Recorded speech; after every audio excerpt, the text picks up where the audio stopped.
And on energy, I'm for more American energy of all kinds. I'm for more solar, I'm for more wind, I'm for more nuclear, I'm for aggressively looking at the best ways to use the fossil fuels we have, whether that's oil or natural gas or oil shale.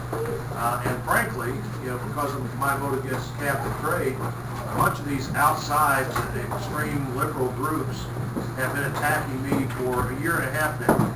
I don't know if you saw that commercial last year, $1 million run. This is the one where I touch anybody and they get oil all over them.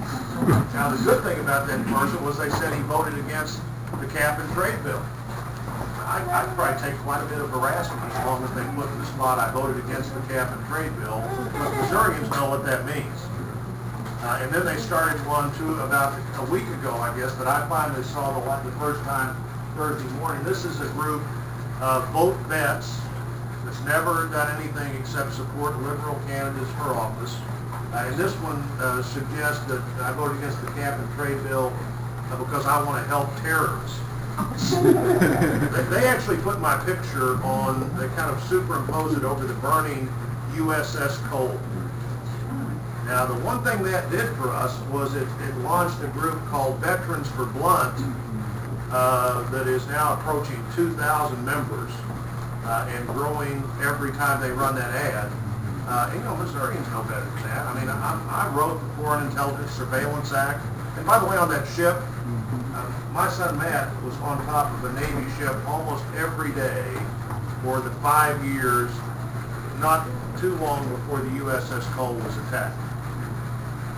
And I'm pretty aggravated about it. But fortunately, our friends are too.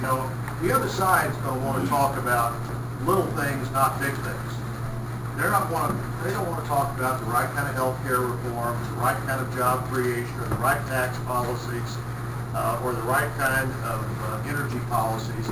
They want to divert this as quickly as they can to little things, and I just don't believe they're going to be able to get that done. I think Americans have looked into the future and saw a future where the government became bigger than the people. And that's, wait a minute, we want a country where the people are bigger than the and by the way, there's another little trick box going on this where if out of $800 billion, you think any of it was a good idea, somehow you were for all of it, or you show you're a hypocrite. That's just silly.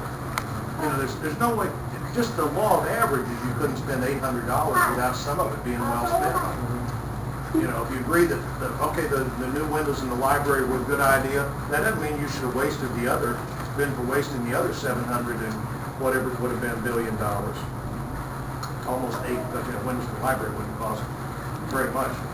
But don't get that they will want this campaign. Remember, people on the other side will want this campaign to be about little things.